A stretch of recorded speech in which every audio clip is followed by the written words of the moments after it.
out of all the questions I'm asked as a professional historian and political scientist, my favorite question out of all the ones I'm ever asked is, what did people sound like before the American Revolution? So we're here in Massachusetts. If you were standing on this spot before the Revolution and there were humans around, and there were, this is one of the places that was settled very sort of quickly, within about 10 to 20 years after the first Pilgrims landed, or Puritans landed in Boston.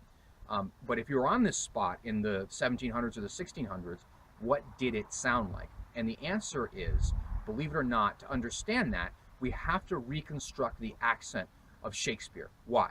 The answer is, think of it this way. The earliest American settlement was Jamestown in 1607, but Macbeth was written by Shakespeare in 1606. So we have an anomalous thing here. We know that if we could reconstruct the accent of Shakespeare, his accent, then we would have a model, in fact, a perfect model for what early Americans would sound like, because they came from the same language stock.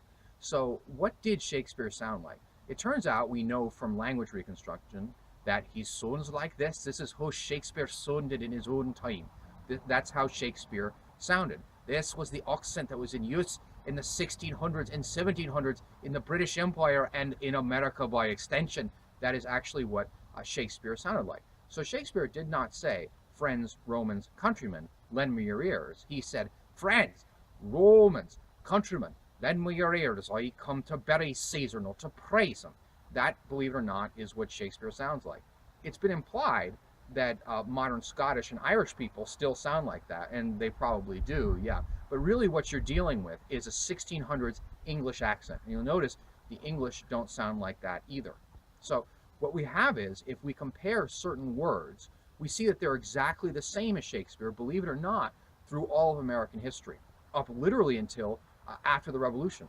In fact, the modern American accent that I'm using now did not evolve until after the American Revolution. It is a consequence of the American Revolution. The way I speak now wouldn't exist before the American Revolution. It did not exist at all.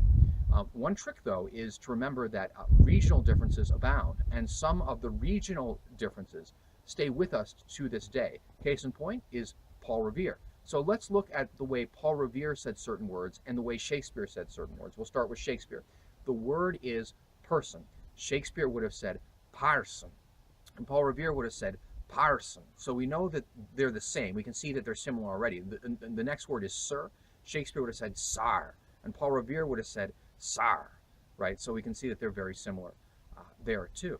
But what if you take a word like charter? So the word is charter. Shakespeare would have said chartar, chartar.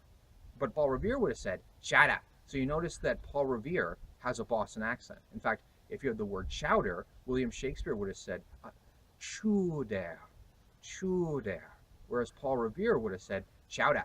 So you'll notice that Paul Revere has a regional accent. So regional differences abound. But if you want to ask the question, what did early Americans sound like before the Revolution? They sounded like Shakespeare.